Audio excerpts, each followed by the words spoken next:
Welcome to all. Addressing modes. 8085 micro processor வந்து மொத்தம் 5 addressing modes உண்டு. ஃபர்ஸ்ட் ஒன் வந்து இம்மிடியேட் அட்ரஸிங் மோட்.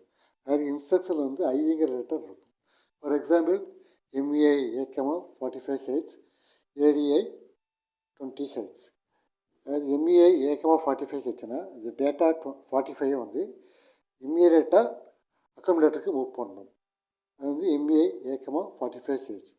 ADI 20Hனா இந்த டேட்டா வந்து 20 வந்து இம்மீடியட்டாக அக்கமுலேட்டரோட டேட்டாவை வந்து ஆட் பண்ணணும். அடுத்து வந்து register addressing mode. Register addressing mode வந்து ஏதாவது ஒரு இன்டர்னல் ரெஜிஸ்டர் யூஸ் பண்ணி எழுதுவோம். அதாவது move A, B, add C. அது மூவ் A, Bனா B ரெஜிஸ்டரோட டேட்டா வந்து A ரெஜிஸ்டருக்கு மூவ் பண்ணணும். ஆட் Cனா C ரெஜிஸ்டர் டேட்டா வந்து அக்கமுலேட்டரோட வந்து ஆட் பண்ணணும். Direct addressing mode. Direct addressing மோடில் வந்து டேட்டா ஸ்டோர் பண்ணுறதுக்கு மெமரி அட்ரஸ் வந்து டைரெக்டாக இந்த இன்ஸ்ட்ரக்ஷன் வரும்.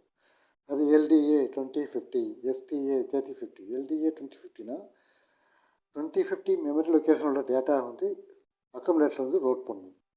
STA 3050னா அக்கமுலேட்டர் டேட்டா வந்து 3050 மெமரி லொக்கேஷன் வந்து ஸ்டோர் பண்ணணும். அடுத்து வந்து ரிஜிஸ்டர் இன்டைரக்ட் அட்ரஸிங். இதை வந்து ரிஜிஸ்டர் வேறு வந்து யூஸ் பண்ணுவோம். அதாவது move A, M, LDAXB, STAXD. Move A, Mனா HL பேர் ரெஜிஸ்டரோட டேட்டா வந்து அக்குமுலேட்டருக்கு மூவ் பண்ணுவோம். ஒரு LDAXBனா BC ரெஜிஸ்டர் பேரோட டேட்டா வந்து அக்குமுலேட்டர் வந்து லோட் பண்ணும். அடுத்து வந்து இம்ப்ளைட் அட்ரஸிங். இம்ப்ளைட் அட்ரஸிங் வந்து ஆப்பரேட்டே வந்து என்னென்ன ஃபங்க்ஷன் பண்ணு சொல்லுவோம். அதாவது CMA, RAL, DAA. CMAனா காம்ப்ளிமெண்ட் அக்குமுலேட்டர்.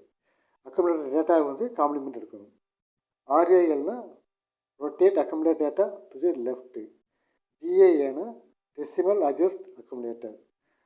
அதாவது அக்குமுலேட்டரோட டேட்டா வந்து காம்ப்ளிமெண்ட் பண்ணுறதோ, அக்குமுலேட்டர் டேட்டா வந்து லெஃப்டில் ரொட்டேட் பண்ணுறதோ, அக்குமுலேட் டேட்டா வந்து அட்ஜஸ்ட் பண்ணுறது, டெசிமல் அட்ஜஸ்ட் பண்ணுறது வந்து இம்ப்ளைட் அட்ரஸிங் மோட்.